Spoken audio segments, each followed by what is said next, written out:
नियती काय असते बघा. प्रत्यक्ष संभाजी महाराज ज्यावेळी गेले त्यावेळी त्यांचा 10वा 12वा 13वा झाला नाही, पण बाप ते जिवंत असताना स्वतःच्या बापाच्या हातून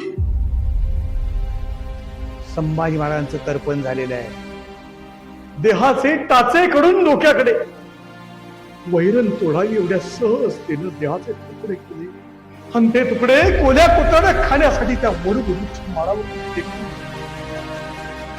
स्वराज्याच्या दुसऱ्या छत्रपतींचे हे अवहेलना.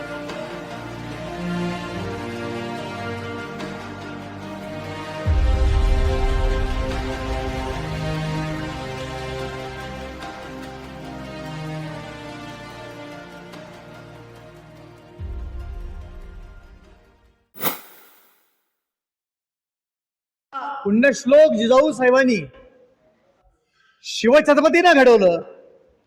त्याच जिजाऊंच्या मार्गदर्शनाखाली शंभू छत्रपती मोठे व्हायला लागले. मगाशीच मी तुम्हाला म्हणालो होतो की पुढची पिढी काय असते, ऍडव्हान्स्ड असते. आऊसाहेबांच्या चित्तामध्ये जे शिवछत्रपतीच्या बाबतीत राहिलं होतं ते अजूनही अधिकच शंभू छत्रपतींच्या मध्ये उतरवायचं चालू होतं. कारण सईबाई साहेब लक्ष देऊ शकत नव्हते, कारण बॅलंतवादी नावाचा रोग जडला होता. त्यामुळे आईसाहेबांच्या मार्गदर्शनाखाली हे सगळं सुरू झालं, तालीम सुरू झाली. शंभूराजे 2-1 वर्षाचे झाले असतील आणि एवढ्यात अफजल खान नावाचं संकट स्वराज्यावरती आलं. आता अफजल खानासारखा दैत्य 36,000 सैन्य घेऊन हिंदवी स्वराज्यावर आला. शिवाजी महाराजांच्याकडे जास्तीत जास्त फक्त 12,000 होते.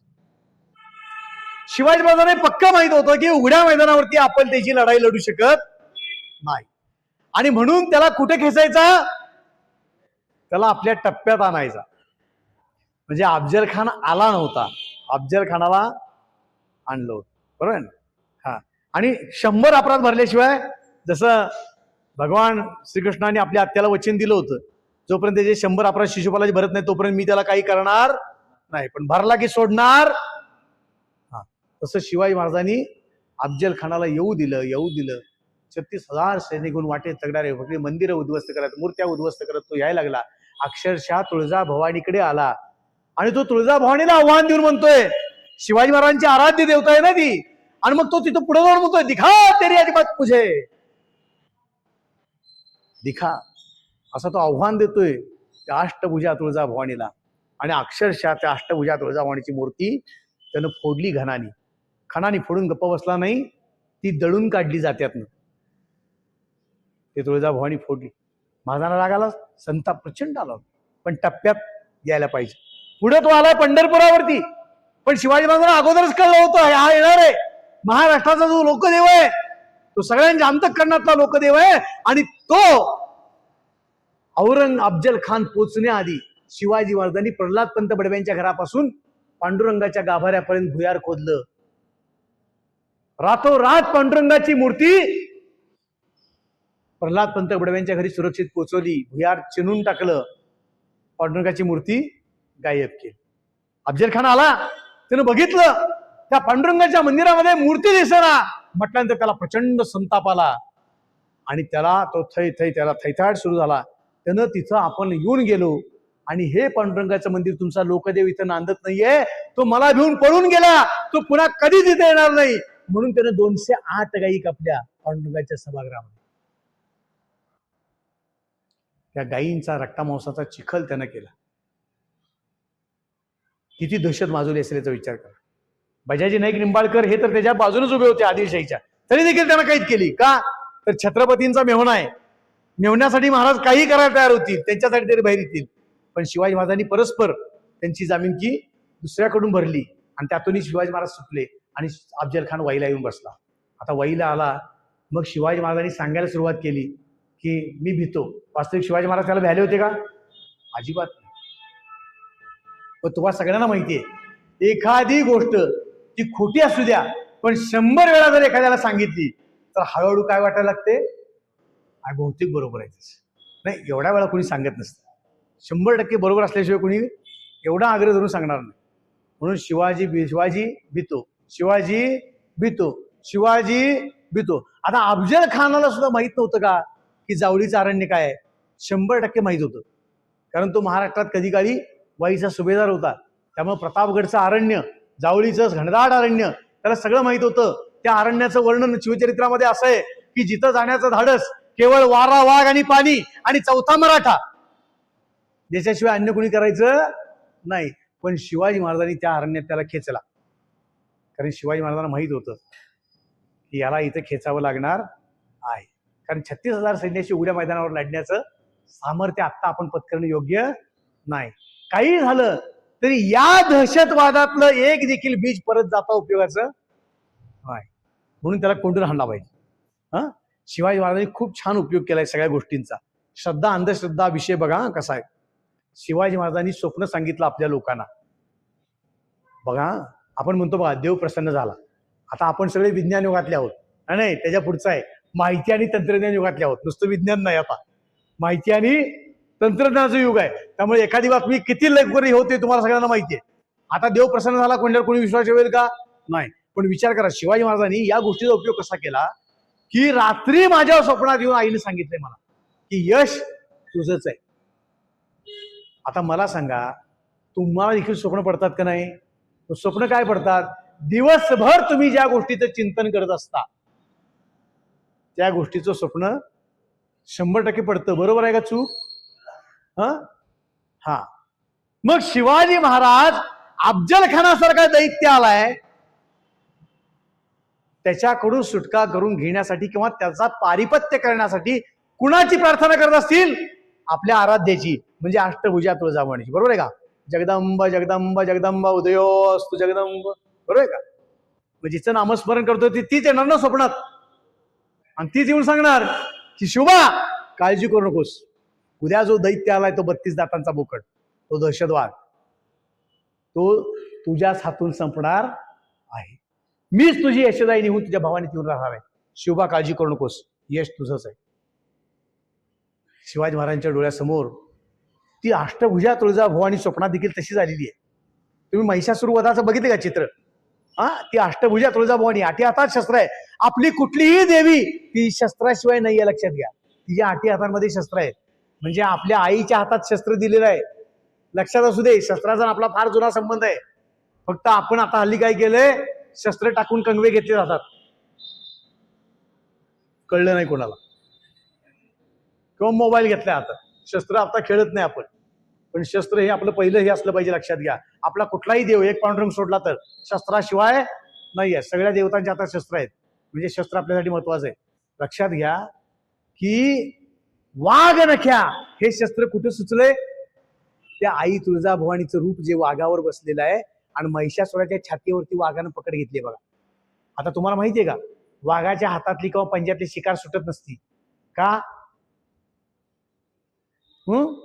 कळतंय ना? माझ्या बोलण्यावर, माझ्या हावभावावर लक्ष आहे तुमचं? पकडलेली शिकार सोडत काही जरी झालं सोडत नाही. आता शिवाजी महाराजांना वाघ नक्या कुठच्या सुचल्या सांगा? कोणी दिला होता दृष्टांत? आईने दिला होता की प्रसंगी हे तुझं शस्त्र होऊ शकते. कारण तिथं जाताना फक्त लहान शस्त्र घ्यायचं होतं, बिस्वा किंवा कट्यार. दुसरं शस्त्र घ्यायचं नव्हतं. 10 अंगरक्षक घ्यायचे होते, पण कुठे ठेवायचे होते? बाणाच्या अंतरावर, म्हणजे जिथं बाण पोचतो तिथं, किंवा बंदुकीच्या गोळीच्या अंतरावर. 1 अंगरक्षक घ्यायचा होता, पण तो तुझा कुठे होता? हाकेच्या अंतरावर. म्हणजे सोबत कोण होतं का? नाही, निशस्त्र जायच्या भेटीला. शिवबा काळजी घ्यायची. मग सगळ्या लोकांनी सांगितलं की शिवबाने काय काळजी घेतली पाहिजे? अंगात चिलकत घातला पाहिजे, जेरेटोप घातला पाहिजे, धातूच्या पोच्या घातल्या पाहिजेत. त्याच्यावरती शिवाजी महाराजांनी मंदिर बांधला, त्याच्यावरती हे सगळं केलं, अगदी व्यवस्थित केलं. त्याच्या आधी मला सांगा की जिजाऊ सारखी आई आहे, तुमच्या माझ्यासारखी आई असती आणि एकुलता एक जर आपण असतो तर चुलत्याच्या घराला तर लावून देते का आपली आई? हे 100% सांगा. चेष्टेचा विषय सोडा. बरोबर आहे का चूक? आणि तुमच्या काय विचारायला नको नदीकाठच्या गावांमध्ये, कारण उत्पन्नाची बाजू भरपूर असते. बरोबर आहे का? पण कुणाची आई होती ती? शिवबाची आई होती. ती काय म्हणत्या? जा, अफजल खानासारखा दैत्य आहे, 36,000 सैन्याचा आलाय. त्या अफजल खानानं शिवाजी महाराजांचे मोठे बंधू संभाजीराजे यांना ऐन युद्धाच्या प्रसंगी कनकगिरीच्या वेड्यामध्ये रसद न पुरवून ठार मारवलं होतं. याच अफजल खानानं पुण्यश्लोक शहाजीराजांची विजापूरच्या रस्त्यावरून धिंड काढलेली होती. तोच अफजल खान आलाय. पण शिवबाची आई काय म्हणत्या? जा शोभा, भावाच्या मृत्यूचा बदला घे, वडिलांच्या अपमानाचा सूड घे, जा. आपली आई असती तर म्हणली असती नाही, पण ती राष्ट्रमाता होती, ती लोकमाता होती, ती राजमाता होती, आणि म्हणून ती म्हणते जा. आता मला सांगा, त्यावेळी जो अफजल खान मारा, आता हे सगळं सविस्तर सांगणार नाही, कारण केवळ अफजल खान सांगायचं झालं तर 2-2.5 तास पाहिजेत, तेवढा वेळ आपल्याकडे नाही. पण मला सांगा, तो अफजल खान शिवाजी महाराजांनी फाडला एवढं तुम्हाला सगळ्यांना माहिती आहे. 36,000 सैन्यासह संपवला, आणि त्याचं शिर म्हणजे त्याचं मुंडकं घेऊन संभाजी कवजी कोंढाळकर राजगडला जिजाऊ साहेबांना दाखवायला गेलाय. 2 वर्षाचा संभाजी मांडीवर असेल की नाही त्यावेळी. आणि संभाजी कवजी कोंढाळकर, शिवाजी महाराजांनी तो अफजल खानासारखा दैत्य कसा फाडला याचं वर्णन म्हणजे लाईव्ह टेलिकास्ट, रनिंग कॉमेंट्री त्या संभाजी कवजी कोंढाळकरच्या तोंडून आई साहेबांना सांगताना ऐकली असेल का नाही? काय मत आहे तुमचं? संभाजी असा का घडला कळलं ना? म्हणजे वयाच्या दुसऱ्या वर्षी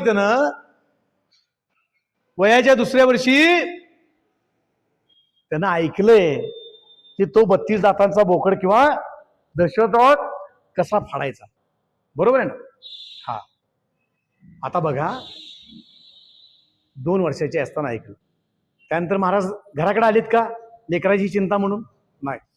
बरं, शिवाजी महाराज किती कठोर आहेत. त्यावेळी संभाजीराजांची आई गेलीये, तिचे दिवस सुद्धा घालायला शिवाजी महाराज उपलब्ध नाहीये. सकल सुखांचा केला त्याग. पुढे गेल्यानंतर अगदी तुमच्या आमच्या वाळव्याचा सुद्धा उल्लेख आहे बरं का.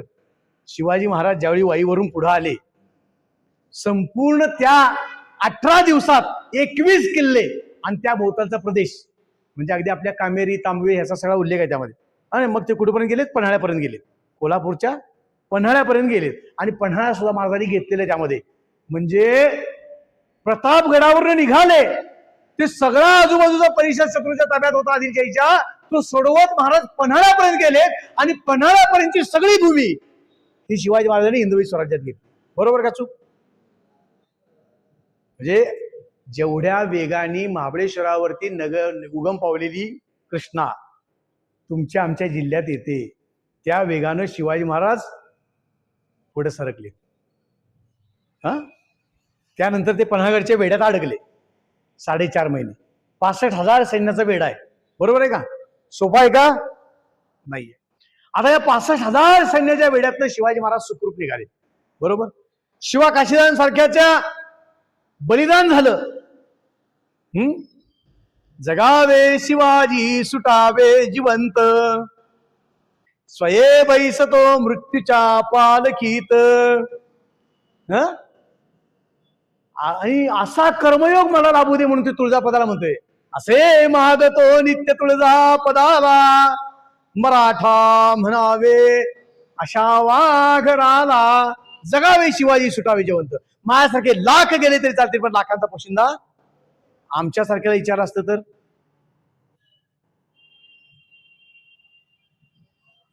झाला असतं तयार कोण नाही. पण भावानं तो शिवा काशीत होता. माझ्यासारखे लाख गेले तरी चालतील म्हणला.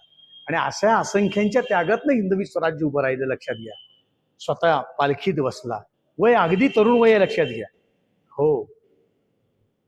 आणि तो शिवा काशीत गेला. बाजी प्रभू, फुलाजी प्रभू जे 22 तास शिवाजी महाराजांची पालखी घेऊन जातात खांद्यावर. पायात काटा मोडलाय का खडा टोचलाय माहित नाहीये. पायात पायतानं घातलेली नाहीत, कारण पूर्वी पायतानं आवाज करत होती, शत्रूला कळू नये म्हणून गेलेत. आणि पुढे लक्षात आलं की 3,000 लोक पाठलाग करतायत. शिवाजी महाराज सुरक्षित वैशाळगडला गेले पाहिजेत.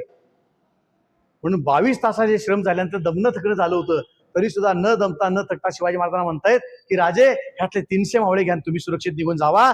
आणि तोपर्यंत मी या घोडखिंडीमध्ये मी उभा राहतो गनिमांचा सामना करत. एकही गनिम पुढे जाऊ देत नाही. तुम्ही पन्हाळगडावरती, विशाळगडावरती सुरक्षित पोहोचल्यानंतर तोफांची भांडी वाजवा. जोपर्यंत तोफांच्या भांड्यांचा आवाज खाली येत नाही तोपर्यंत हा बाजी घोडखिंड सोडत. मला सांगा, यांत्रिक घोड्यावरून जरी निघालो की आष्ट्यात गेल्यावर आपल्याला कुठला तरी ढाबा, ठेला, नाहीतर खर्रा बघायला माहिती आहे ना. यांत्रिक घोड्यावरून म्हणतोय मी. म्हणजे 200 cc 250 cc गाडीवरून गेल्यावर, बरोबर आहे का? आता त्यावेळची परिस्थिती काय असेल विचार करा. 22 तास चालणं झालंय, पण दमणं थकणं माहीत. 3000 विरुद्ध 300 उभा राहिले. आणि तुम्हाला पटणार नाही, 3 किलोमीटर मागं रेटलंय. किती? 3 किलोमीटर सैन्य मागं रेटलं, दम्यादमाचं 3000 सैन्य. बाजी प्रभू फुलाजी प्रभूंच्या अंगावरती असंख्य जखमा झालीत आणि अक्षरशः तोफांचे आवाज आल्यानंतर बाजी प्रभू आणि फुलाजी प्रभू इथं प्राणोत्क्रमण झाले त्यांचं. पालख्या आल्या त्यावेळी शिवाजी महाराज स्वागताला विशाळगडच्या पायऱ्या उतरत आहेत आणि पुढे पाहतायत तर बाजी प्रभू आणि फुलाजी प्रभूंचे देह आहेत. काय महाराजांच्या अंतःकरणाला यातना झाली असतील सांगा, की जे सांगतायत की राज मी थांबतो इथं. आणि स्वागताला महाराज पुढे येत आहेत तर आपल्यासाठी प्राण देणाऱ्यांचे स्वतःच्या हाताने बाजी प्रभू आणि फुलाजी प्रभूंना अग्नी दिलाय महाराजांनी. काय भाग्य असेल बघा त्यांचं. जोपर्यंत तोफांचा आवाज कानी येत नाही तोपर्यंत प्राण सोडलेले नाहीये. अशी माणसं महाराजांनी निर्माण केली देशासाठी जगायचं. तो प्रसंग शिवाजी महाराजांनी स्वतः शंभूंना मांडीवर घेऊन सांगितलं असेल का नाही राजगडावर आल्यावर? हा. आणि अशा रीतीने संभाजी महाराजांची आवृत्ती तयार करत असताना विचार करा, उमाजी पंडित, केशव पंडितांसारखे संस्कृत शिक्षक त्यांना नेमलेले होते. त्याचा परिणाम असा झाला, 14व्या वर्षी संभाजी महाराजांनी संस्कृतमध्ये बुधभूषणम नावाचा ग्रंथ लिहिलेला. संभाजी महाराजांना 14 भाषा येत होत्या. संभाजी महाराज सर्व शास्त्र शस्त्रास्त्र सगळे पारंगत होते. त्यांनी हिंदीमध्ये 3 ग्रंथ लिहिलेले, 7 शतक, नायिका भेद अशा प्रकारचे ग्रंथ लिहिलेले आणि 4 ग्रंथ रचना त्यांनी एकूण केलेले. त्यानंतर वयाच्या 14व्या वर्षी त्यांनी गुजरातवरती स्वारी केलेली आहे, यशस्वी स्वारी केली. तुम्हाला सांगू का की ज्यावेळी शिवाजी महाराजांना परदेशी वकिलातली माणसं भेटायला यायची, म्हणजे डच, फ्रेंच, पोर्तुगीज, इंग्रज किंवा बादशाही, कुठल्याही पातशाहीतले लोक जे उर्दूमध्ये बोलत असतील, जे पारशीमध्ये बोलत असतील, अशी लोक आली की संभाजी महाराजांना मुद्दामून घेऊन बसायचे शिवाजी महाराज फडावरती. का? तर संभाजी महाराजांना या सगळ्या भाषा अवगत होत्या, म्हणजे दुभाषा घ्यायची गरज नव्हती. येऊ नेदी लाग आणि लागो नेदी माग. घरात काही माहित नसेल असं ज्यावेळी जायचं असतं त्यावेळी तुम्हाला कोणी सांगता की तुम्ही खरं सांगता का घरात कुठं जायचंय ते? नाही, कारण तुमची कुठंही ते त्यांनी पकडू नये तुम्हाला, म्हणून मी कुठं निघालोय तुम्ही तिसरीकडच सांगता. तुकोबरायांनी पायिकीच्या अभंगामध्ये वर्णन केलंय, येऊन येदी लाग लागून येदी माग. आपण कुठं चाललो हे शत्रूला कळू द्यायचं नाही, पण शत्रू कळल्याशिवाय आपण गप्प बसायचं. शत्रूचं सगळं कळलं पाहिजे पण आपण शत्रूला कळलो नाही पाहिजे. हे शिवाजी महाराजांचं वर्णन तुकोबरायांनी केलेलं आहे, फार सुरेख आहे. कधीतरी पायिकीचे अभंग वाचा गात्यातले, तुमच्या लक्षात येईल. शिवाजी महाराजांनी त्यांचे मावळे यांचंच वर्णन केलेलं आहे. आणि मग शिवाजी महाराज स्वतः सांगतायत पन्हाळ्याच्या वेड्यातनं ते बाहेर कसे पडलेत आणि आपल्यासाठी स्वराज्याच्या जीवलगाने कसे प्राण दिले. त्यानंतर संभाजीराजे हळूहळू मोठे व्हायला आहेत. बघा संभाजी महाराजांचं शौर्य धैर्य कसं बघा. मध्यंतरात तुमच्या इथं मरीला बिबट्या बघितला, अशी आवळी उठली ती माहिती आहे तुम्हाला? त्यावेळी पाणी पाजायला कोण जात होतं का? नाही ना, कोणाला तर घेतल्याशिवाय तर नक्की जात नव्हतं. बरोबर का चूक? मग मला सांगा, एखाद्या फलकावर लिहिलेलं असते, वाघाच्या जबड्यात घालून हात मोजती जात दात अशी मर्द मराठ्याची. लिहितात की नाही? लिहितात की नाही मला सांगा. पण ते वर्णन तुम्हाला मला लागू पडतंय का? नाही, कारण नुसती आवई उठली तर आम्ही गेलो नाही पाणी पाजायला. का गेलो नाही? पण संभाजी महाराजांचं चित्र एक बघितलं का तुम्ही? बघितले ना?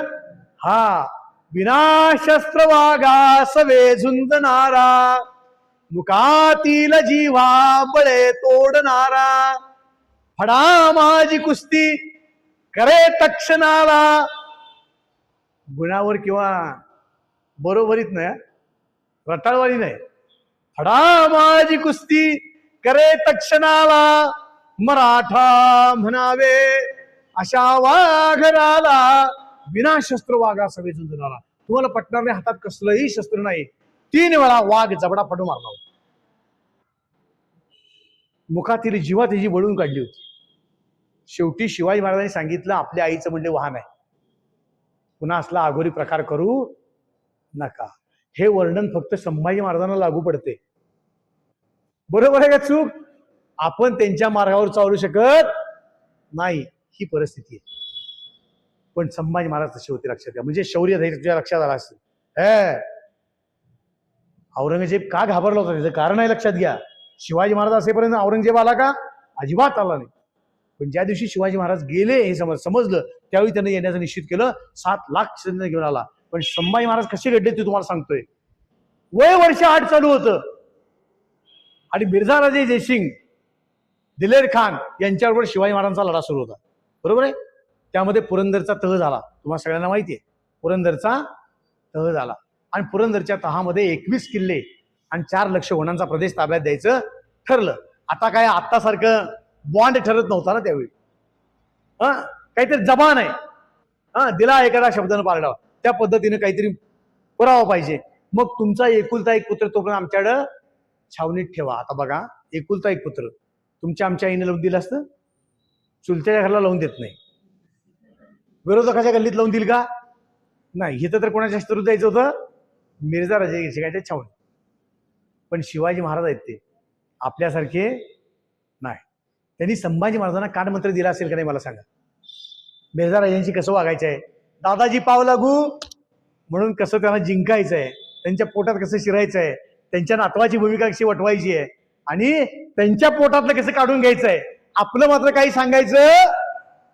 कळलं का तुम्हाला? पोरं चॅप्टर असतात माहिती आहे ना. अरे काय केलंय आईनं आज स्वयंपाकात? मला काय माहित नाही. कळलं का? पोरं बिरकी असते. तसं संभाजी महाराजांना सगळं सांगून शिवाजी महाराजांनी पाठवलं होतं. आणि बघा, शिवाजी महाराजांच्या पुत्र म्हणून ते गेलेले आहेत आणि मग त्यांना 7,000 मनसबदारी मिळालेली आहे. सप्त हजारी मनसबदारी मिळाली. तर तुम्हाला सगळ्यांना गावात माहिती आहे, वाळव्यात सुद्धा कोणीतरी पुरस्कार मिळवला, कोणीतरी एखाद्या पंचायत समितीत निवडून आलं, आणखी कुठं आलं, काय आलं, कुठलाही पराक्रम केला की तुम्ही काय करता, त्याचा सत्कार करत असता.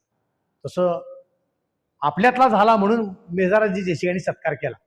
काय केलं? 2 घोडे दिले सजवलेले, रत्नजडीत तलवार दिली आणि सत्कार केला. कारण तू आदिलशाहीचा सरदार झाला, म्हणजे आपल्या औरंगजेबाचा सरदार झाला, म्हणजे आपल्या बरोबर आले ना ते. म्हणून आनंद व्यक्त केला. मग दिलेर खानाला वाटलं आपण बी करावा सत्कार, पण तो जरा मिर्झा राजांना हिनवण्यासाठी करावा, म्हणजे आपण मिर्झा राजांनी जे दिले त्याच्यापेक्षा काहीतरी भव्य दिव्य द्यावं. म्हणून त्यानं काय केलं? 2 सजवलेले अंबारीसह हत्ती दिले. काय केलं? अंबारीसह हत्ती दिले. रत्नजडीत कठ्यार दिली, सगळं दिलं, शाल वगैरे काय असेल ते सगळं दिलं. आणि कुत्सितपणानं संभाजी राजांना म्हणाला, काय म्हणाला? आता तुम्हाला सवय असती माहिती आहे ना, आपण काय म्हणतो, हात गालावरनं फिरवून शालूतनं जोडा, माहिती की नाही? तसं की कुत्सितपणानं तो म्हणाला, शंभूराजे आपसे एक सवाल पूछना था. चेष्टा करायची म्हणून तरी केलो, कमी हिनवायचं म्हणून. हाँ खान साहब बोलिए ना, सवाल बोलिए जरूर, आपका सवाल सुनने के लिए हम बेताब है, पूछिए पूछिए. तो काय म्हणाला दिलेर खान? कुचकेपणाने म्हणाला, शंभूराजे आपकी उम्र तो 8 साल की है, आप इतने से छोटे हो और अभी हमने आपको भेंट दिया हुआ हाथी इतना बड़ा है, तो आप इस हाथी को कैसे लेके जाओगे? संभाजीराजांनी कावा ओळखला. त्यावेळी ते पंडित झालेले होते, 14 भाषा येत होत्या, संस्कृत मधला बाप होता. त्याचा कावा लक्षात आल्याबरोबर संभाजीराजे म्हटले, हाँ खान साहब आपका सवाल भी सही है, हम तो इतने छोटे हैं, हाथी जैसा बड़ा जानवर है, लेकिन खान साहब ये तो सही है, अगर हाथी जानवर है कितना बड़ा क्यों न हो, अगर आप उसके पाँव में साकरदंड बांध दो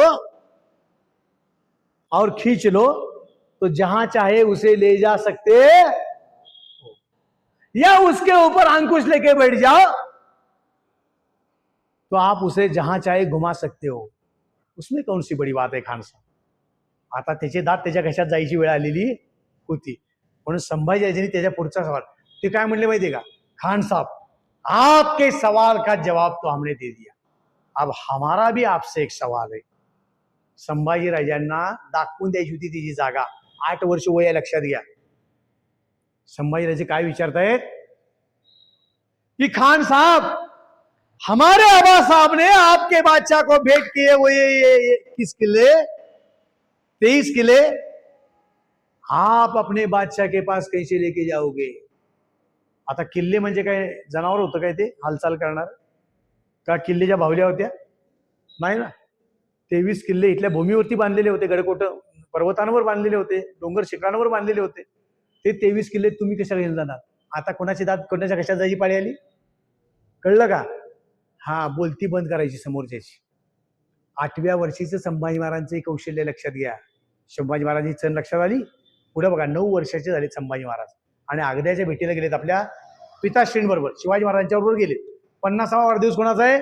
औरंगजेबाचा. संस्कार कसे रुजवलेले असतात बघा. आता मगाशी मी तुम्हाला सांगितलं की चुलत्याच्या घरात लावून देत नाही, विरोधकांच्या गल्लीत लावून देत नाही. आणि आता जर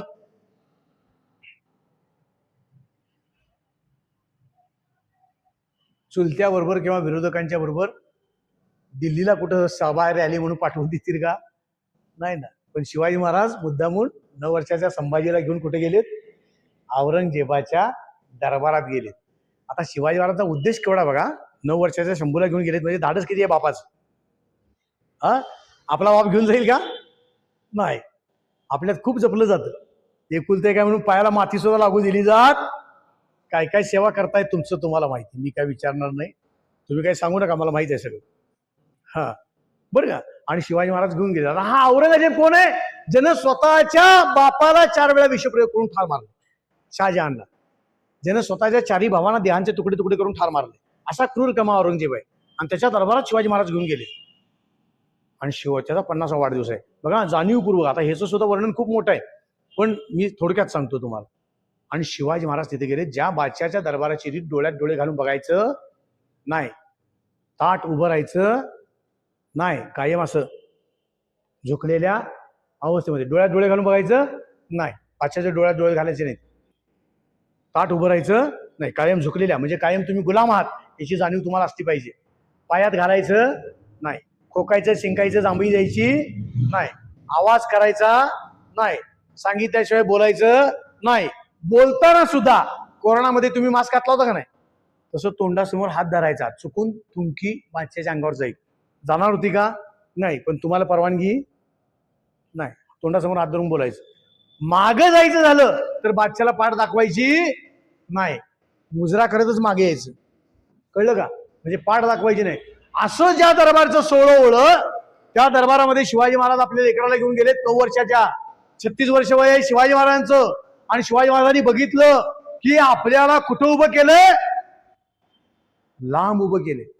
वास्तविक तुमच्या बोलावण्यावरून तुमच्या घरात आलोय म्हणजे तर तुम्ही मला सोप्यावर घेतलं पाहिजे. घरातल्या हॉलमध्ये तसं झालं का नाही. मला समजा मारुती मंदिराच्या बाहेरच उभं केलं पाहुणा बोलवून बघता तर माझा अवमान आहे की नाही. तो मला सण होईल का. मी काय माझ्या सांगण्यावरून आलोय का. तुम्ही बोलवलंय म्हणून आलोय. हा शिवाजी महाराजांना काही सण झालं नाही. आणि ज्या दरबारची ती रीत आहे त्या दरबाराची ती रीत बघितली की महाराजांचा संताप वाढायला लागला होता. आणि तेवढ्यात एक नाव पुकारलं गेलं सत्काराला. जसवंत सिंह राठोड. त्यावेळी शिवाजी महाराजांच्या तळपायच्या मस्तकाला गेली का तर त्या जसवंत सिंह राठोडाला आपल्या सिंहगडाच्या पायथ्याला आपल्या सामान्य मावळ्यांनी त्याला ढुंगणाला पाय लावून पळायची वेळ आणलेली होती. म्हणजे ज्याचा पराभव आपल्या सामान्य मावळ्यांनी केलाय त्याचा देखील इथं काय चाललाय सत्कार चाललाय. तो बी कुठं आहे पुढच्या रांगेत. आणि मला कुठं उभं केलंय मागच्या रांगेत. शिवाजी महाराजांचा संताप अनावर झाला. आणि 9 वर्षाचा पोरगा आपल्या सोबत आहे. त्यावेळी ज्या दरबारची रीत मगाशी सांगितलं जे बोलायचं सुद्धा नाही तिथं तो महाराष्ट्राचा सिंह.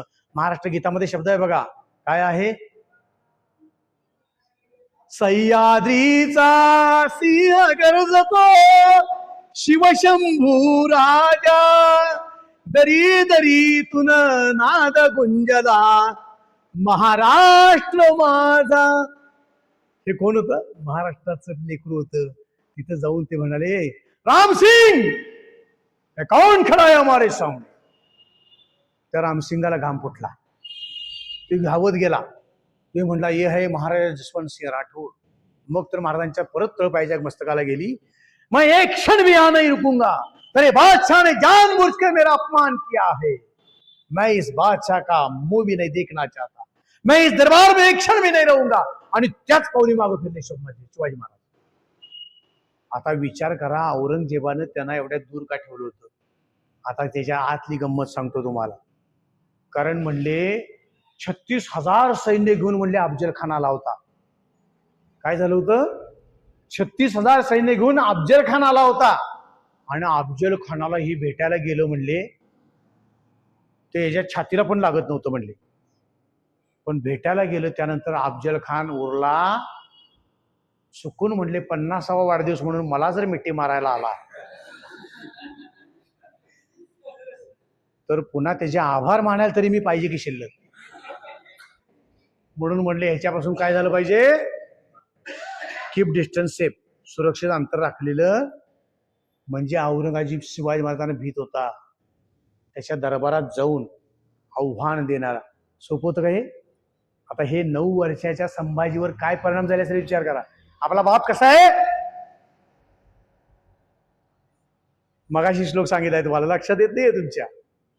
विनाशस्त्र वागा सवे झुंजणारा, मुखातील जिव्हा बळे तोडणारा, फडा माझी कुस्ती करे तक्षणाला, मराठा म्हणावे अशा वाघराला. सोपं आहे का? आणि मग हे आव्हान पत्करलं. बघा, 9 वर्षाचे संभाजी महाराज आपल्या बापाचा तो स्वाभिमान जपतायत.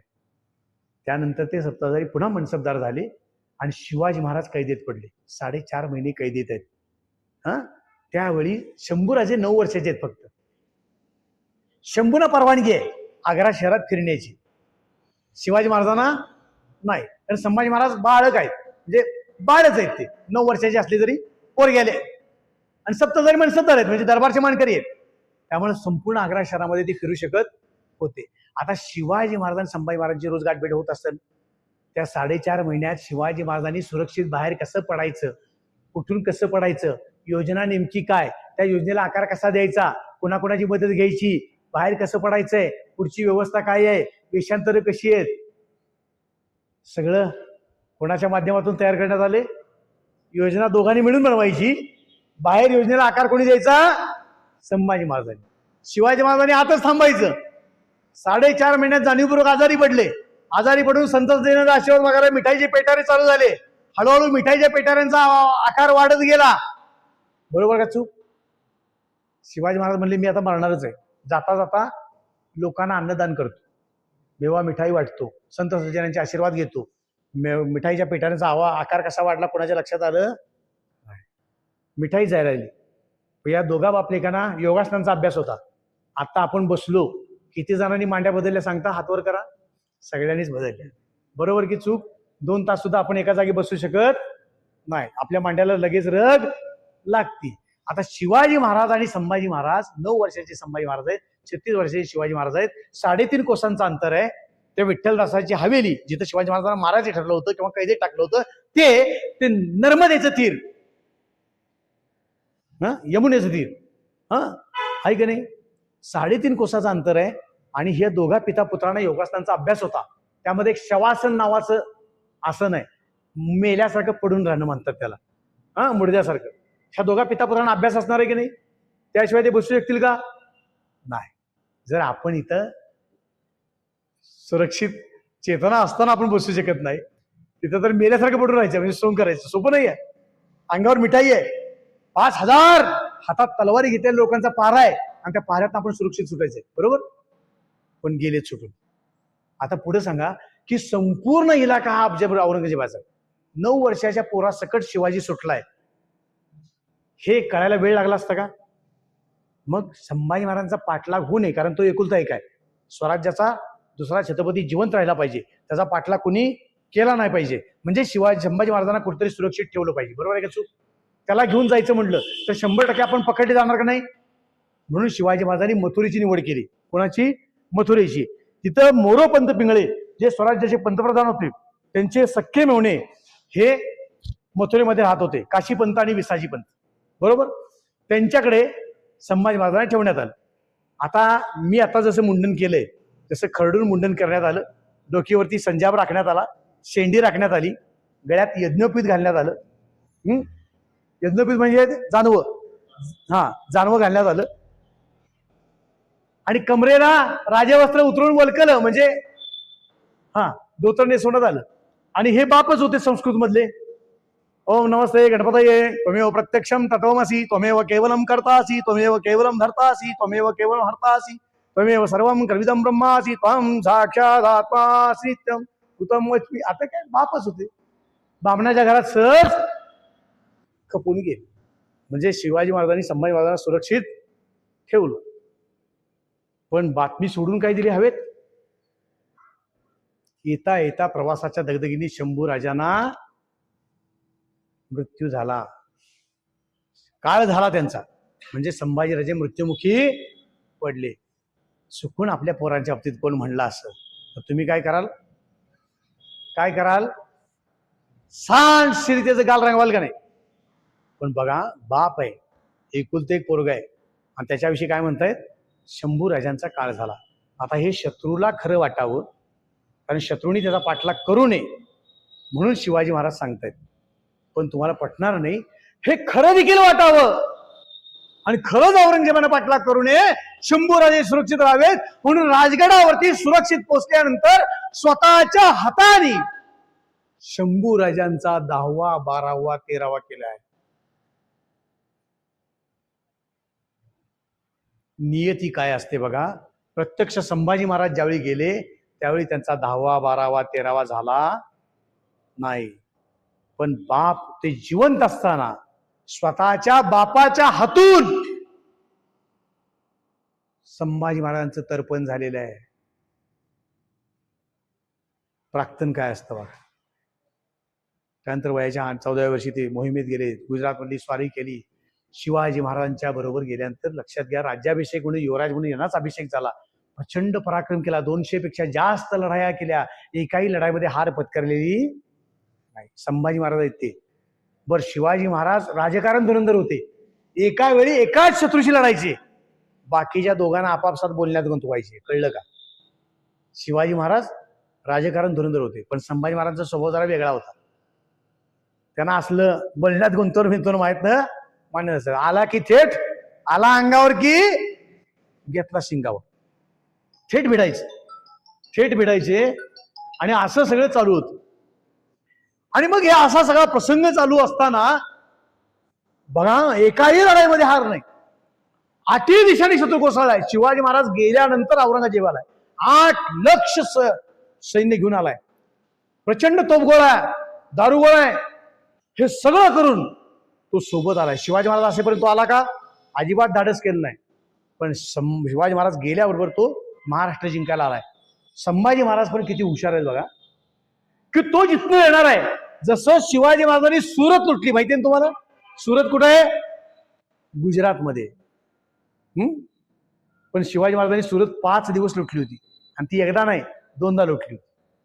कारण ती औरंगजेबाच्या काळजातलं शहर आहे ते सुरत. कारण औरंगजेबाला सर्वात जास्त महसूल कुठनं जात होता? सुरत मधनं जात होता. पण संभाजी महाराजांच्याही लक्षात आलं, म्हणले आपण सुद्धा आबासाहेबांसारखा तडाखा दिला पाहिजे याला. म्हणून तो येण्याआधी, तो जिथनं येणार आहे महाराष्ट्रात, तर मध्य प्रदेश आणि महाराष्ट्राच्या सीमेवरती एक गाव आहे, मोठं शहर आहे, बुरहानपूर नाव आहे त्याचं. काय नाव आहे? बुरहानपूर. ते सुद्धा प्रचंड मोठे व्यापारी पेठ आहे. 17 पेठ आहेत. व्यापाराच्या 17 पेठ आहेत. आणि ते देखील औरंगजेबाच्या प्रेमातलं होतं, कारण औरंगजेबाचं पहिलं प्रेम तिथलं होतं, बुरहानपुरातलं, आणि प्रचंड त्याच्या आवडीतलं म्हणजे काळजातलं होतं. म्हणून संभाजी महाराजांनी जिथनं औरंगजेब 4 दिवस येणार आहे आधी, त्याच्या आधी 4च दिवस ते बुरहानपूर लुटलं. किती दिवस? 4 दिवस. 17 पेठा खणून लुटल्या. एवढी लूट मिळवली की ती लूट लादून न्याला जनावरापुरी पडली. शेवटी काही लूट तिथं सोडावी लागली. म्हणजे औरंगजेब येण्याआधी त्याच्या काळजात त्या शहराची काय केली महाराजांनी? राख रांगोळी करून टाकली. विचार करा, धाडस काय असेल संभाजी महाराज. 7 लक्ष सैन्य घेऊन आलाय. भीती वाटायला पाहिजे का नाही? नाही. नये भीती चित्ती जरी एक कृतांत, असे संभाजी महाराज आहेत. तुम्हाला आणखीन एक उदाहरण सांगतो की संभाजीराजे काय होते. शिवाजी महाराजांनी जंजिरा घ्यायचा प्रयत्न केला, पण शिवाजी महाराजांच्या हयातीत यशस्वी झाला का? नाही. एकदा यशस्वी व्हायला लागला होता, पण मागणं रसद आली नाही. शिड्या लावल्या होत्या, शिड्या लावेपर्यंत झालं, पण शिडीवरनं आत जाऊन किल्ला लढवणं झालं नाही. म्हणजे फसला प्रयोग. संभाजी महाराज म्हणले तो पाण्यातला उंदीर ऐकत कसा नाही. तुम्ही एक काम करा म्हणले, जेवढा लाकूड फाटा दगड गोटा आहे तेवढा सगळा समुद्रात लोटा, म्हणजे जमिनीवरचा मार्ग तयार करा किल्ल्यावर जाण्यासाठी. म्हणजे रामाने सेतू बांधला होता लंकेला जाण्यासाठी, तसा म्हणले एक मार्गच तयार करा, तो पाण्यातला उंदीर कसा ऐकत नाही मला बघायचं. म्हणजे घोड्यावर खोगीर घालायचं सोपं आहे हो, समुद्रावर खोगीर घालणं सोपं आहे का? पण संभाजी महाराजांची बुद्धिमत्ता काय, तो पाण्यातला उंदीर कसा ऐकत नाही बघायचं मला. पण संभाजी महाराजांच्यावरती एकाच वेळी 8 दिशांनी स्त्र कोसळला. हे तुम्हाला सगळ्यांना माहित असावं. 5 पातशाह्या वरती दिल्लीचा सुलतान, डच, फ्रेंच, पोर्तुगीज, इंग्रज, सिद्धी, हबशी या सगळ्यांनी संभाजी महाराजांच्यावरती हल्ला एकाच वेळी चढवला होता. आणि त्याच वेळी अस्तनित्य निखारे म्हणजे अंतर्गत शत्रू वाढलेले होते. तुम्हाला सगळ्यांना माहिती. किती दुर्दैव आहे बघा यांचं. पार्थ पराक्रम करत होते संभाजी महाराज, जीवाचा आकांत करून हिंदवी स्वराज्य आबासाहेबांचे संकल्पित ते आम्हा करणे अगत्य, जे माझ्या आबासाहेबांनी केलं ते मला करणं अपेक्षित आहे. जो वसा दिलाय, वारसा दिलाय. पुढे खूप आहे अजून. जे शिवाजी महाराज ज्यावेळी राज्याभिषेक झाला त्यावेळेच तुम्हाला सांगणं आहे की 2.5 वर्ष शिवाजी महाराज स्वराज्याच्या बाहेर होते. त्यावेळी त्यांनी एक मधाचं बोट लावलं होतं औरंगजेबाला की माझ्याविषयी तर काय होतंय सावत्र भाव आहे. कारण आमच्या सोयराबाई साहेब या माझ्या सावत्राई आहेत. त्यांना वाटतं त्यांच्या राजाराम नावाचा मुलाला स्वराज्य मिळावं. आमचा त्या द्वेष करतात. त्यांना काही मंत्री खतपाणी घालतात. आणि म्हणून आमचे आबासाहेब काही दिवस बाहेर गेलेत, तोपर्यंत मला इथं राखायला दिलंय. पण माझा इथं काही उपयोग होत नाहीये. माझा पराक्रम इथे त्याचा कौतुक होत नाहीये. मी तुमच्याकडे यायला तयार आहे माझ्या सैन्यासह. आता माझ्याकडे तिजोरीच्या चाव्या सुद्धा नाहीयेत. माझं सैन्य उपाशी मरायला नको आणि मी सैन्यासह तुमच्याकडे येणार आहे. त्यामुळे आबासाहेब आले मी तुमच्याकडेच येणार आहे. तोपर्यंत तुमच्या सैन्याच्या खजिन्यातनं माझा पगार, सैन्याचा पगार पाहावा. सोपं होतं का हे? हे खरं होतं का? खरं अजिबात नव्हतं. पण मधाचं बोट लावणं गरजेचं होतं. का तर शिवाजी महाराज दक्षिण दिग्विजयाला ज्यावेळी गेले 2.5 वर्ष, त्यावेळी स्वराज्यातली एकही इंच भूमी शत्रूला गिळू द्यायची नाही. युद्ध कुठेही करायचं नाही. एकही थेंब रक्त सांडायचं नाही. स्वराज्याच्या खजिन्यातला रुपया कमी करायचा नाही. आता हे सगळं एकाच वेळी साध्य करायचं होतं आणि म्हणून शत्रूला मधाचं बोट लावणं गरजेचं होतं. म्हणजे एक नाटक खेळायला सुरुवात केली. अर्थात हे सगळं शिवाजी महाराज आणि संभाजी महाराज दोघांना मिळूनच ठरले. आणि 2.5 वर्षानंतर शिवाजी महाराज ज्यावेळी आले त्यावेळी हे सगळं नाटक, आजच्या सारखं काही मोबाईलवरती यंत्रणा नव्हती. त्यावेळी पत्र जायला उंटावरनं जायचं आणि ह्या सगळ्या परवानग्या होत्या. म्हणजे आता जसं क्लास 2, क्लास 3, क्लास 1 ठरलंय तसं फार औरंगजेबापर्यंत जाऊन ते पत्र माघारी येणार होतं. पण 2.5 वर्ष संभाजी महाराजांच्या सैन्याचा पगार कुठनं झाला? औरंगजेबाच्या खजिन्यातनं झाला. औरंगजेबाला विश्वास नव्हता हा येईल, दिलेर खानालाही नव्हता, पण विश्वास ठेवावा लागला त्यांना. एवढं नाटक जमवत आणलं होतं. आणि मग ज्यावेळी शिवाजी महाराज आले त्यावेळी शिवाजी महाराज सांगतायत की इतिहास माझी वेगळी नोंद घेईल की शिवपुत्र संभाजी मुंगलांना जाऊन मिळाला तेव्हा आबासाहेब आपण खरं काय ते सांगावं की तुम्ही मी करून केलेलं हे नाटक होतं. पण तोपर्यंत औरंगजेबाची परवानगी आलेली होती आता या म्हणून. शिवाजी महाराज काय म्हणले असतील? काळजी करू नका, सध्या रायगडावरचं वातावरण चांगलं नाहीये. तेव्हा तुम्ही काय करा, आता नाटक 3री घंटा झाल्या म्हणले, तुमचा प्रवेश हाय आता, जाऊन म्हणले प्रवेश चालू करा, पुढचं मी बघतो. आणि प्रत्यक्ष मुघलांना जाऊन मिळावं लागलं. शिवाजी महाराजांची त्यात सुद्धा काहीतरी योजना असावी की मुघलांचा पूर्ण अभ्यास संभाजी महाराजांना व्हावा. आणि तुम्हाला माहिती आहे आपल्या जिल्ह्यात एक गड आहे बाणूरगड नावाचा किल्ला, ज्याला आपण भोपाळगड म्हणून ओळखतो. तो भोपाळगड करताना संभाजी महाराजांना पुढे करण्यात आलं होतं. तिथे फिरंगोजी नरसाळ किल्लेदार होता आणि संभाजी महाराजांना पुढे केल्यामुळं फिरंगोजी नरसाळ यांनी महाराजांवर शस्त्र उगारलं नाही, किल्ला राखला नाही, उलट किल्ला देऊ केला. देऊ करताना एकच अट होती, किल्ल्यामध्ये जे 700 मराठी आहेत त्यांना सुरक्षित जाऊ द्यावं. पण दिलेर खानाला आज्ञा काय दिली की या मराठ्यांचा एक एक हात तोडा. आणि हे संभाजी महाराजांना काही सहन झालं नाही. खऱ्या अर्थानं औरंगजेबाची माणसं काय लायकीची आहेत हे लक्षात आलं. संभाजी महाराजांचा भ्रमनिरास झाला आणि शिवाजी महाराजांच्याही लक्षात आलं की आता संभाजींना सुरक्षित आणलं पाहिजे. आणि म्हणून पन्हाळ्यावरती शिवाजी महाराजांची आणि संभाजी महाराजांची सज्जा कोटेमध्ये भेट झाली. आणि त्यावेळी सांगितलं संभाजी महाराजांनी आबासाहेब, आमच्यावरती हा जो कलंक लागणार आहे तो तुम्ही सांगितल्याशिवाय पुसला जाणार नाहीये. आपण केलेलं हे नाटक होतं हे कोणी समजून घेणार नाही. इतिहासामध्ये शिवपुत्र संभाजी मुघलांना मिळाला असंच लिहिलं जाईल. शिवाजी महाराज म्हणाले, प्रतापराव गुजरांचं नुकतंच निधन झालंय. तुम्हाला माहितीये, वेडात मराठे वीर दौडले 7. नेसरीच्या खिंडीमध्ये प्रतापराव गुजर आणि 6 त्यांच्यासोबत गेले होते बहलोल खानाच्या छावणीवरती. आणि ते 6 लोक 350 माणसांना संपवून धरातीर्थी पडलेले होते. आणि त्यांची मुलगी राजारामांना लग्न करून सोयरी जोडायची होती. आणि म्हणले, आता नको, मी सांगतो. पण शिवाजी महाराज गेले. त्या हनुमान जयंतीचा दिवस, चैत्र पौर्णिमा, दुपारचे 12 वाजलेले आहेत. आणि शिवाजी महाराज, सूर्यग्रहणाचा दिवस आहे. शिवाजी महाराजांनी सूर्यग्रहणाच्या निमित्ताने अंगात प्रचंड ताप असताना गळाभर पाण्यात थंड उभे आहेत. गायत्री मंत्राचं पुनश्चरण करतायत. आणि तुम्हाला 100% माहिती आहे की गार आणि गरम हे ज्यावेळी एकाच वेळी येतं त्यावेळी निमोनियावर जातं. आणि महाराजाला निमोनिया झाला. आणि चैत्री पौर्णिमेला हनुमान जयंतीच्या दिवशी, इथून पुढे तुम्हाला माहित असावं, महाराजांचं श्राद्ध करत चला. हनुमान जयंती दिवशी जसा हनुमंतरायाला नैवेद्य यायचा तसा शिवाजी महाराजांना नैवेद्य हा गेला पाहिजे. कारण शिवाजी महाराजांची पुण्यतिथी आहे. शिवाजी महाराज जात आहेत. दुपारी 12 वाजलेत. संभाजी महाराजांना कळू दिलेलं नाहीये. दुपारी 12 वाजता शिवाजी महाराज जात आहेत. तर जी शपथ मी तुम्हाला मगाशी सांगितली होती, हे राज्य व्हावं ही श्रींची, आणि इथून पुढे जगण्यासाठी दिलेला प्रत्येक श्वास, प्रत्येक पाऊल आणि प्रत्येक क्षण हा केवळ हिंदवी स्वराज्य निर्मिती करता असेल. बरोबर. शिवाजी महाराज आपलं स्वप्न जाताना सवंगड्यांना सांगतायत, आम्ही जातो, आमचा काळ झाला. शिवाजी महाराजांना कळलं की आता आपण मृत्यूचं बोट धरून जाणार आहे.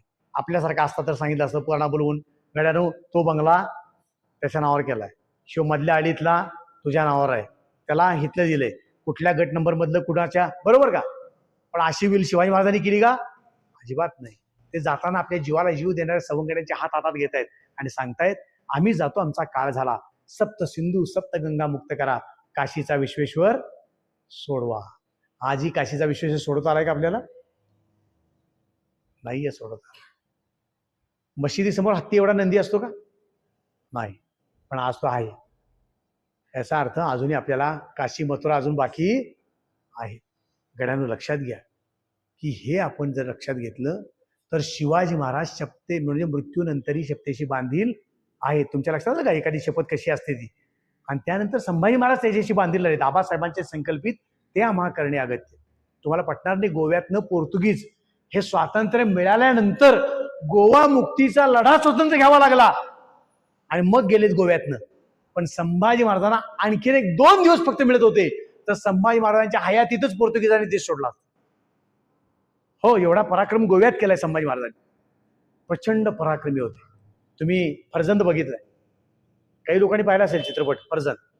संभाजी महाराजांनी शेवटी तो सिद्धी म्हणजे जंजिरा ताब्यात घेण्यासाठी आपल्यातली 2 ते 4 माणसं कायमस्वरूपी म्हणजे 1-2 वर्षाकरता तिथं कामगार म्हणून पाठवली. म्हणजे किल्लाच उडवून द्यायचा. काय करायचं? किल्ल्यावर नोकरी मागायची. नोकरी करता करता किल्ल्याची रेखी करायची आणि एक दिवशी किल्ल्याच्या दारू कोठाराला आग लावून द्यायची. म्हणजे काय होईल? किल्ला हस्तगत होईल. तशीच योजना संभाजी महाराजांनी केली, पण दुर्दैवाने फसली. आणि म्हणून कोंडाजी फर्जंद आणि त्यांचे पुत्र शेवटी पकडले गेले. त्यांना शिरच्छेदाची आज्ञा दिली, म्हणजे मुडकी मारायची आज्ञा दिली. बरोबर का. शेवटची इच्छा विचारल्यावर आपल्यासारखं असतं तर काय सांगितलं असतं? आमचे जरा बायका पोर आहेत बघा बरं का त्यांच्याकडे, अशी म्हणली असते की नाही? काळजी लागली असती तुम्हाला. पण तसे म्हणले का? नाही. ते काय म्हणतायत, शिरच्छेद करणारच असाल तर अशा रीतीने करा की आमची मुडकं कुठल्या दिशेने पडतील? रायगडाच्या दिशेने पडतील. म्हणजे शीश चढाया माता के चरणों में, म्हणजे कुठंही मस्तक चढवले आईच्या चरणावरती मस्तक, हे चरण कमळ आहे. हे जे मस्तकाचं कमळ आहे ते कुठं अर्पण करणार आहे? मातृभूमीच्या चरणावर अर्पण करणार आहे. म्हणजे रायगडाच्या दिशेने करा. हे मृत्यूला देखील सांगतायत. मृत्यू येणार आहे, त्या मृत्यूला सामोरं कसं जावं, अशी माणसं निर्माण केली शिवाजी महाराजांनी. आणि मग ते संभाजी महाराज आपल्यातल्याच गद्दारांच्यामुळे काय झालंय, ऐन युद्धात, मगाशी तुम्हाला सांगितलं होतं, भविष्यात सांगितलं होतं, ऐन युद्धात रुद्रासारखा तो फसवला जाईल. आणि मग गणोजीराजे शिर्क्यांच्या अंतःकरणामध्ये वतनाचा हव्यास निर्माण झाला. काही मंत्र्यांच्या अंतःकरणामध्ये संभाजी महाराजांच्या विषयी द्वेष होता. त्यांनी त्यांच्या सोयराबाई साहेबांच्या इच्छेला खतपाणी घातलं आणि मग संभाजीराजे स्वराज्याच्या कामगिरीवरती असताना संगमेश्वर, रत्नागिरी जिल्ह्यामध्ये एक संगमेश्वर नावाचं शहर आहे, त्या संगमेश्वरावरती संभाजी महाराज थांबलेले आहेत. आरजोजी यादव आणि गिरजोजी यादव, आपल्या इथे कराडजवळ मसूर आहे माहितीये, मसूरचे आहेत ते, आणि तेही दोघं म्हणजे सिंधुदुर्गाचं बांधकाम ज्यांनी केलं ते आरजोजी यादव आणि गिरजोजी यादव. या दोन भावांमध्ये जरा जमिनीचा तंटा होता, तो मिटवावा, त्याचा न्यायनिवाडा करावा आणि सकाळी उठून परत जावं असा विचार असताना आपल्याच लोकांनी मधली वाट दाखवली आणि संभाजी महाराज संगमेश्वरावरती न्यायनिवाडा करत बसलेले असताना शत्रूचा घाला आला. अर्थात हे वाघ आणि सिंहच होते. घेतल्या तलवारी उपसल्या, लढायला तयार झाले, परंतु फार थोडी माणसं होती. शत्रू प्रबळ होता. 5,000 लोक मधल्या वाटेने आले होते, म्हणजे कप्तान आलेले होते. आणि एवढ्यात लढाई सुरू असताना कवी कलशांना बाण लागला आणि कवी कलश घोड्यावरून खाली पडले आणि रिकिवीत पाय अडकला आणि कवी कलश खाली पडले. त्यांना सावरण्यासाठी संभाजी महाराज घोड्यावरनं खाली उतरले आणि एवढ्यात चारी बाजूनी काय झालं, भाले रोखले गेले आणि संभाजी महाराज कैदेत पडले. बघा, औरंगजेब आल्यापासून 9 वर्षे त्याला एकही विजय प्राप्त झाला नव्हता. 9 वर्षे औरंगजेबाच्या नाकात दम आणला होता संभाजी महाराज. शिवाजी महाराज सांगितले होते एक एक किल्ला माझा 1-1 वर्ष लढेल, पण संभाजी महाराजांच्या कारकिर्दीमध्ये रामसेज नावाचा एक छोटा किल्ला नाशिक जवळचा 5 वर्ष लढला. किती? 5 वर्ष. हजारो सैन्याची लढत आहेत माणसं आपली. असं संभाजी महाराजांचं कर्तृत्व. आणि ते संभाजी महाराज सापडलेत ज्यानं जंग जंग पछाडलं होतं औरंगजेबाने, आणि तो आज छावा सिंहाचा तावडीत आलाय म्हटल्यानंतर त्यांनी आज्ञा केली. आणि त्या दिवशी फाल्गुन शुद्ध प्रतिपदा ते अमावस्या, आपण धर्मवीर बलिदान मास पाळतो, 30 दिवस संभाजी महाराजांचे हाल सुरू आहेत. पकडल्या गेलेल्या क्षणापासून संगमेश्वरावरनं त्यांची धिंड सुरू झाली. धिंड म्हणजे त्यांना उंटावरती उलटे बसवण्यात आलं. पाठीचा हा कमरेचा पुठ्ठा आपण बघतो, हा इथं मस्तकापर्यंत, आणि हे मान आणि दोन्ही हात एका कुलूपबंद लाकूड पेटीमध्ये बंद करण्यात आले. इराणी खोडा म्हणतात त्याला, कुलाल तख्त म्हणतात. अजिबात हालचाल होणार नाही. सकल दंडाने बांधून मान, दोन्ही हात आणि कमरेपासून इथपर्यंत. डोक्यावरती त्रिकोणी लाकडी विदुषिकी टोपी घातली गेली. अंगावरची राजेची वस्त्र फाडून काढण्यात आली. गोंडपाटाची वस्त्र घालण्यात आली. तोंडाला काळं फासण्यात आलं. आणि ज्या शंभू छत्रपतींना हिंदवी स्वराज्याचे दुसरे छत्रपती मधून सप्त सिंधू सप्त नद्यांच्या जलाने अभिषेक झाला होता, त्या शंभू छत्रपतींना उंटावरती उलट बसवण्यात आलं. तोंडाला काळं फासण्यात आलं. कुणी शिव्या देत होतं, कुणी रस्त्यावरचं शेण उचलून त्यांच्या अंगावरती मारत होतं, कुणी दगड मारत होते, कुणी त्या उंटाला मुद्दामून टोचत होते भानानी बाल्यानी. मुद्दामून उंटाने उड्या माराव्या. संभाजीराजांचे हाल व्हावे.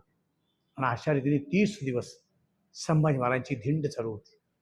भावानं, तुमच्या आमच्या बागणीला सुद्धा संभाजी महाराजांना एक दिवस रात्री ठेवलेलं होतं. शेळ्याच्या भुईकोटामध्ये ठेवलेलं होतं आणि आपल्याच मार्गी गेलेले आहेत ते. बागणीच्या किल्ल्यात एक दिवस ठेवलेलं होतं, मिरजेच्या किल्ल्यात एक दिवस ठेवलं होतं भुईकोटांमध्ये. आणि अशा रीतीने संभाजी महाराजांची संपूर्ण धिंड महाराष्ट्रात काढलेली आहे की तुमच्या छत्रपतीची आम्ही हालत काय करतोय बघावं, म्हणजे तुमच्या आमच्यावर दहशत बसावी या हिशोबाने. आणि संभाजी महाराजांना ज्यावेळी त्या बहादूरगडावरती औरंगजेबाच्या समोर आणण्यात आलं, त्यावर औरंगजेबानं बघितलं की ज्यानं 9 वर्ष नाकात दम आणलेला होता, एकही लढाई मला जिंकू दिली नाही, तो साक्षात संभाजी आज काय झालाय, कैद झालाय.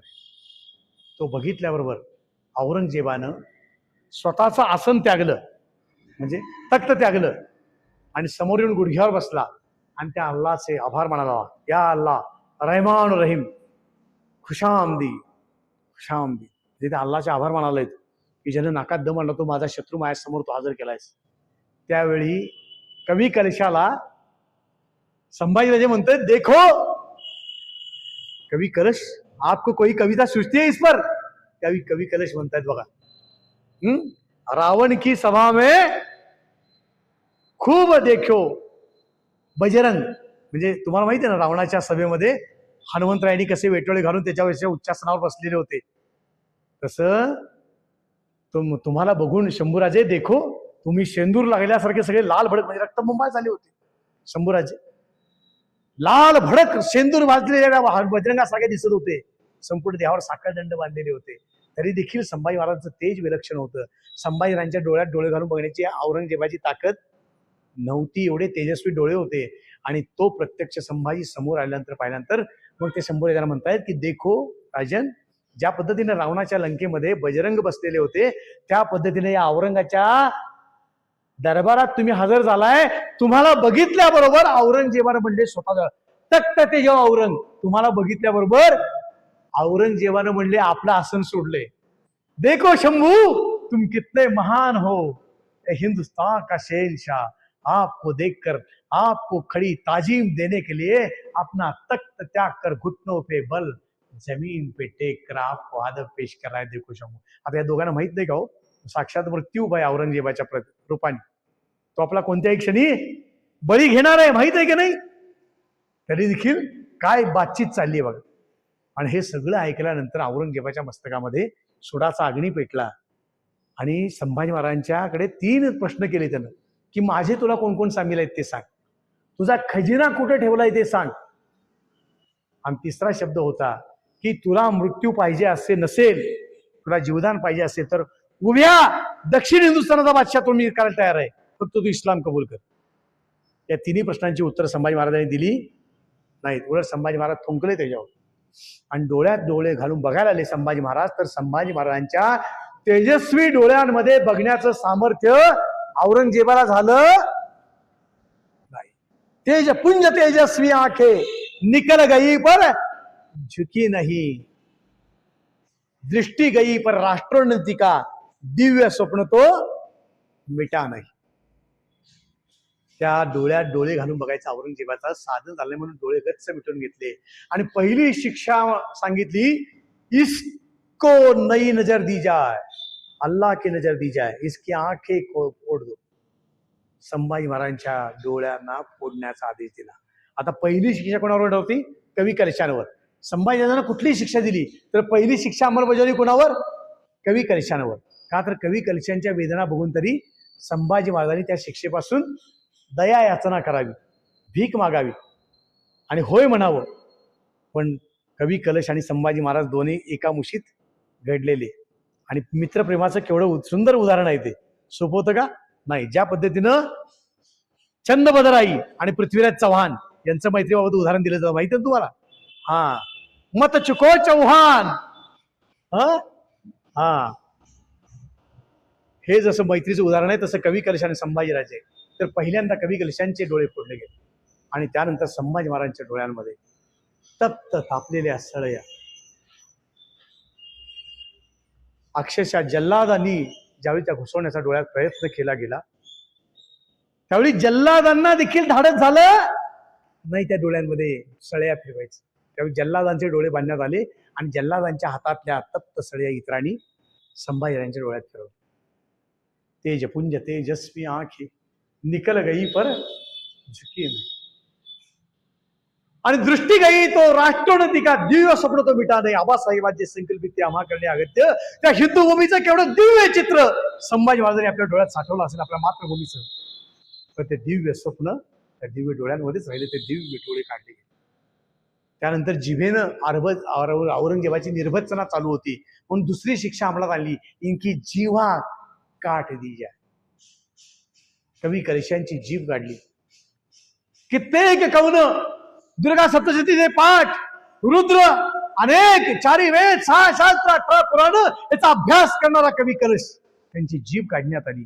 त्याच पद्धतीने संभाजीराजांची जीभ काढायला गेले तर अक्षरशः संभाजी महाराजांचा जबडा म्हणजे वाघाच्या जबड्यापेक्षाही भयानक होता. सहजासहजी मोडणार होता का? सगळे प्रयत्न झाले, खेचाखेची भरपूर झाली आणि शेवटी मग एक शास्त्रीय प्रयोग ठरला की दाब. सगळा श्वास ज्यावेळी त्यातला अणुरेणू संपला त्यावेळी संभाजीराजांचे जबडा फासण्यात आला. फासल्याबरोबर चिमटे घालण्यात आले. आतनं चिमट्यानं संभाजी महाराजांची जीभ काढण्यात आली आणि एका घावात जीवा कटियावर खून वाहला. संभाजी महाराजांची जीभ काढली. त्यानंतर कान, नाक, ओठ, खालचे वरचे ओठ, खालचे वरचे दात, हातापायाच्या बोटांची नख उपसण्यात आली, हातापायाच्या बोटांची पेरं तोडण्यात आली आणि अंगावरची साल, दुधावर साय येते ना, साय गरम केल्यानंतर ते थंड होत जाईल तर साय येते, ती साय बाजूला केली की दुसरी साय येते, तिसरी येते, अशी अंगावरची साल रोज सोडली जाते. आणि फाल्गुनी अमावस्या, मृत्युंजय अमावस्या, हिंदूंच्या जीवनातली देव देश धर्मासाठी कसं मरावं यासाठी तुमच्या आमच्यासाठी तुम्ही आम्ही हिंदू म्हणून राहावं, तुमच्या आमच्या जीवनामध्ये पुन्हा पुन्हा गुढीपाडव्यासारखा चैत्र शुद्ध प्रतिपदेचा दिवस यावा, हिंदू राष्ट्र म्हणून आम्ही टिकावं, म्हणून स्वराज्याचे दुसरे छत्रपती हसत हसत मृत्यूला सामोरे गेले. 30 दिवस रोज एक नवा मृत्यू. संभाजी महाराजांचा मृत्यू असा झाला का की एकाच दिवशी मान छाटली, एकाच दिवशी फाशी दिली, एकाच दिवशी छातीमध्ये भाला खुचला, एकाच दिवशी विषप्रयोग केला, असं झालं का? नाही झालं. देहावरचा एक एक अवयव रोज तोडला. म्हणजे संभाजी महाराज 30 दिवस मृत्यूला सामोरे जात होते. आपल्यासारखा सामान्य मनुष्य गेला तरी 13 दिवस आपण सूतक पाळतो, आपल्या घरामध्ये पाळतो ना. हा तर आपला बाप होता. बढिया माझा पंढरराव जो या देवांचाही देव, या 33 कोटी देवांना टिकवणारे 2 देव म्हणजे पुण्यश्लोक छत्रपती शिवाजी महाराज आणि धर्मवीर छत्रपती संभाजी महाराज. याचं सूतक आपल्याला 30 दिवस पाळलं गेलं पाहिजे की नाही? कारण 30 दिवस मृत्यू पत्करतो, रोज एक नवा मृत्यू. आणि मृत्यूंचे अमावस्येला देहाचे टाचे कडून डोक्याकडे वैरण तोडावी एवढ्या सहजतेनं देहाचे तुकडे केले आणि ते तुकडे कोल्या कोटाड्या खाण्यासाठी त्या वडबुद्रुकच्या माळावरती फेकून दिले. स्वराज्याच्या दुसऱ्या छत्रपतींचे हे अवहेलना, कोल्या कुत्र्याने टाकण्यासाठी खाल्लेले तिथे तुकडे वेचायला देखील कोणाची छाती होईल. शेवटी स्वराज्यातल्या काही माता भगिनींनी पदर खोचला आणि स्वराज्याच्या शिवरायांच्या लेकराची ती अवहेलना पावेना म्हणून त्यांनी कंबर खोचली, पदर खोचला आणि निघाल्या. त्यावेळी घरातल्या पुरुषांना लाज वाटली, त्या तरुणांना, म्हणून त्या माता भगिनींना थांबून ते पुरुष बाहेर पडले. जेणे ते तुकडे त्या औरंगजेबाच्या छावणीचं भय असताना देखील त्या निवडुंगाच्या माळावर फेकलेले तुकडे वेचायचा प्रयत्न केला. त्यांची नावं आजही तिथं वेचले पाटील. जेणे ते वेचलेले तुकडे देहरूपाने एकत्र शिवण्याचा प्रयत्न केला, देहाचा आकार द्यायचा प्रयत्न केला, त्यांची नावं आजही तिथे शिवले पाटील म्हणून आहेत. आणि भावानो, आपल्या राजाच्या देहाची अधिक विटंबना होऊ नये म्हणून त्या देहाला आगणी देण्यासाठी त्या निवडुंगाच्या वाळलेल्या फण्या गोळा केल्या आणि त्याची चिता रचून त्यावरती तो देह ठेवला आणि त्याला आगणी दिली. एखादं वानर जरी गेलं, विजेचा विद्युत तारेचा शॉक लागून गेलं तर आपण ताबडतोब त्याची अंत्ययात्रा काढतो, माणसासारखी अंत्ययात्रा काढतो, वरती वाजंत्री लावतो, वाजत गाजत त्याच्या मृत्यूचा सोहळा साजरा करतो, त्याच्यावरती एखादी हनुमंतरायाची मूर्ती उभा करतो, घुमटी बांधतो. का तर तो हनुमंतरायाचा वंशज यामुळे. एका माकडाच्या आयुष्यामध्ये किंवा प्राण्याच्या आयुष्यामध्ये हेच येतं. हे तर कोण होते? आमचे दुसरे छत्रपती होते. त्यांचा मृत्यू कसा साजरा व्हायला पाहिजे. पण बंधूंनो, त्यांना भडाअग्नी देण्यात आला. त्यांचा ना 10वा 12वा 13वा होऊ शकला, ना त्यांची अंत्ययात्रा निघू शकली, ना त्यांचं श्राद्ध होऊ शकलं, ना त्यांचं चिता दहन होऊ शकलं. आणि म्हणून तुम्ही आम्ही आज प्रतिकात्मक का असेना, मला सांगा, ज्या औरंग्याच्या प्रवृत्तीने त्यांना मारलं ती प्रवृत्ती आजी शिल्लक आहे की नाही? पाकिस्तान, बांगलादेश, इसिस, इस्लामिक दहशतवाद या रूपाने आजी शिल्लक आहे की नाही? अगदी आत्ता चालू रमजान महिन्यामधलं बघितलं की नाही, बदायूमध्ये 2 मुलांची हत्या झाली. म्हणजे आजी त्यांच्या चित्तामध्ये तोच विषय आहे की नाही? मग हे शत्रू जोपर्यंत शिल्लक आहेत, म्हणजे याच औरंग्याचे अवशेष इथं जोपर्यंत शिल्लक आहेत, तोपर्यंत संभाजी महाराजांचं बलिदान पूर्ण होईल का? नाही. आणि म्हणून संभाजी महाराजांचं बलिदान जोपर्यंत या देशाच्या शत्रूंची, भारतभूमीच्या मातृभूमीच्या शत्रूंची जोपर्यंत आपण अंत्ययात्रा काढू शकत नाही, तोपर्यंत संभाजी महाराजांची न निघाली अंत्ययात्रा पूर्ण होणार नाही. आणि जोपर्यंत पूर्ण होत नाही तोपर्यंत अखंड हिंदू समाजानं संभाजी महाराजांचं बलिदान साजरं केलं पाहिजे, पाळलं गेलं पाहिजे. 30 दिवस संभाजी महाराजांवर श्रद्धांजली वाहिल्याशिवाय संध्याकाळी मी मुखात घास घेणार नाही. हे डोक्यावरचे केस उतरवलेत ना, हे संभाजी महाराजांसाठी आहे. हो, एखाद्या चित्रपटात अभिनेत्याने स्टाईल केली की आपली पोरं जाऊन सलूनमध्ये बसतात. एखाद्या क्रिकेटरने स्टाईल केली की आपली पोरं सलूनमध्ये जातात. पण संभाजी महाराजांसाठी केस देत नाही. बालाजीला जाऊन देतात, पण त्या बालाजीला राखणारा एक बालाजी आहे, त्याचं नाव आहे धर्मवीर छत्रपती संभाजी महाराज. कारण तुम्हाला सगळ्यांना माहिती आहे, काशी जी की कला जाती, मथुरा मस्जिद होती, न होते संभाजी न होते शिवाजी, तो सुन्नत होती सब. आज जे मंदिरातले कळस, दारातली तुळस, गोठ्यातली गाय, घरातल्या माता भगिनींच्या मस्तकावर असणारा सौभाग्याचा टिळा टिकला, तो कोणामुळे? पुण्यश्लोक शिवाजी महाराज, धर्मवीर छत्रपती संभाजी महाराज यांची परंपरा जर निर्माण झाली नसती तर आपल्या भाग्याला आज हनुमंतरायांच्या मंदिरामध्ये बसून हे व्याख्यान ऐकण्याचं भाग्य लाभलं असतं का? नाही. भावानो, जन्माला आलायत हिंदू म्हणून तर जातीचा अभिमान सोडा, उच्च नीच सोडा, जात आपल्यात कधीच येऊ देऊ नका. अर्थकारण, सत्ताकारण, राजकारण याच्यापासून दूर राहा आणि देव, देश आणि धर्म याच्यासाठी तुम्ही आम्ही या दोन्ही छत्रपतींनी घालून दिलेल्या मार्गावरती आपण चालत राहिलं पाहिजे.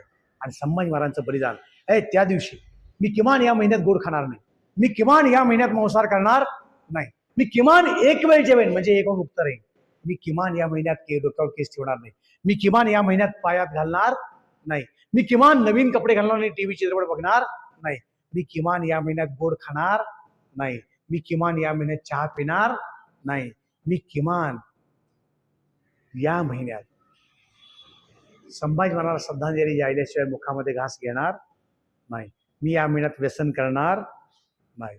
आपल्याला व्यसनमुक्ती करता येईल का नाही? हा, संभाजी महाराजांना श्रद्धांजली वाहणं हे प्रत्येक हिंदू मात्राचं कर्तव्य आहे का नाही? ते आपण केलं पाहिजे का नाही? हा, हे हिंदू समाजाला सांगण्यासाठी तुम्ही सगळ्यांनी किमान राहिलेल्या 10 दिवसामध्ये तरी अगदी जीवापाड प्रयत्न करावेत. संभाजी महाराजांची न निघालेली प्रतिकात्मक अंत्ययात्रा फाल्गुनी अमावस्ये दिवशी म्हणजे मृत्युंजय अमावस्या येते. कुठली अमावस्या? मृत्युंजय, मृत्यूवरी जय मिळवलेला माणूस आहे हा. देश धर्म पर मिटने वाला, शेर शिवा का छावाता, हाय दुजा दुनिया में दोई कोई, जैसा शंभू राजा. असं बलिदान विसरू कसे बलिदान आले, विसरू कसे बलिदान. संभाजी महाराजांसारखं बलिदान जगाच्या इतिहासात झालेलं नाही. त्याला तोड नाही, जोड नाही, उपमा नाही, याच्यासारखं कोणीही नाही, जगाच्या इतिहासात नाही. म्हणून भावानं आपलं कर्तव्य प्रत्येक हिंदू मात्राचं हे संभाजी महाराजांचा बलिदान मास हा प्रत्येक हिंदू कुटुंबांमध्ये झाला पाहिजे, मंडळाच्या पातळीवरती सार्वजनिक ठिकाणी झाला पाहिजे, व्यक्तिगत पातळीवरती पाळायचा व्यक्तिगत पातळीवरती झाला पाहिजे आणि घराच्या कौटुंबिक पातळीवरती सुद्धा झाला पाहिजे. घराघरामध्ये संभाजी महाराजांची प्रतिमा दिली गेली पाहिजे आणि संध्याकाळी किमान निरांजन लावलंय, किमान एखादं फूल वाहिले, किमान चार अक्षता वाहिलेत, संध्याकाळी ध्येय मंत्र प्रेरणा मंत्र म्हणतायत, एखादा श्लोक म्हणतायत आणि संध्याकाळी मगच मुखात घास घेत आहेत. संभाजी महाराज श्रद्धांजली वाहिल्याशिवाय घास घेत नाहीत. अशी परंपरा घराघरामध्ये सुद्धा निर्माण झाली पाहिजे.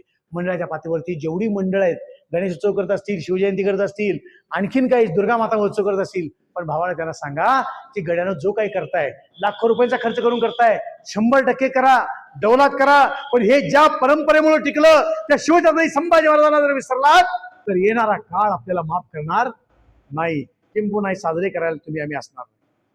ते अखंडपणे चालायचं असेल तर भावानो, शिवछत्रपती संभाजी महाराजांची परंपरा जपणं हे प्रत्येक हिंदू मात्राचं कर्तव्य आहे आणि ते तुम्ही आम्ही करूया. तुमच्या मंडळाचा कार्यक्रम म्हणून करा, तुमच्या मंडळाची प्रतिमा, तुमचेच कार्यकर्ते, तुम्हीच वेळ ठरवा, तुम्हीच एकत्र व्हा. आम्ही फक्त पालक म्हणून शिकवायला येऊ, आमचा स्वार्थ त्यामध्ये काही नाहीये. तुमच्या प्रभागात येऊन निवडणुकीला उभं राहणार नाही, त्यामुळे पोटात भय आणण्याचं काही कारण असं त्यांना समजवा. आणि जेवढे म्हणून वाळव्यामध्ये अशी सार्वजनिक मंडळी असतील त्यांना सुद्धा तयार करा, त्यांच्याकडे प्रतिमा द्या, श्लोकांचे कागद द्या. तुम्ही सुद्धा जितके आहात आजपासून किमान एखादा दुसरा उजव्या डाव्या हाताला एक तरी नवा माणूस आपल्या बलिदान मासाच्या केंद्रावरती नव्याने घेऊन या, त्यांना सवय लावा. एक ना एक दिवस संपूर्ण वाळवा शहर हे आपल्या कार्यात, धर्मकार्यात, राष्ट्रकार्यात येईल. हा तुम्ही आम्ही सगळ्यांनी पण करूया, संकल्प करूया. तोही शिवशंभूंच्या साक्षीने, हनुमंतरायांच्या साक्षीने करूया आणि एवढं करून देव देश धर्माचं काम आपण करूया. ते करण्यासाठी लागणारी शक्ती, युक्ती, बळबुद्धी, प्रेरणा शिवशंभूंनी माळीतरायांनी तुम्हाला द्यावी. झालेली सेवा खरं तर मी काही माझं नाही आहे, हे सगळं काही, हे सगळं जे आहे ते आम्हाला वारकरी संप्रदायाचे आमचे सद्गुरू आबासाहेब वास्कर, धारकरी संप्रदायाचे आमचे सद्गुरू आदरणीय गुरुवर्य संभाजीराव भिडे गुरुजी यांच्या माध्यमातून मला जेवढं प्राप्त झालं होतं तेवढं मी तुमच्यापर्यंत पोहोचवण्याचा प्रयत्न केला. बोलण्याच्या ओघामध्ये तुमच्या मनाला कुठे लागण्यासारखं, टवका काढण्यासारखं मी बोललो असेल वेदनादायी, तर ती माझी आहे चूक सर्वस्वी. आपला भाऊ, आपला मित्र, आपला सखा, आपला मुलगा म्हणून मला माफ करा अशी अपेक्षा व्यक्त करतो. परंतु इथून जाताना बसायला टाकलेलंच आहे, पण सहज माणसाचा स्वभाव असतो उठलं की असं करायचं.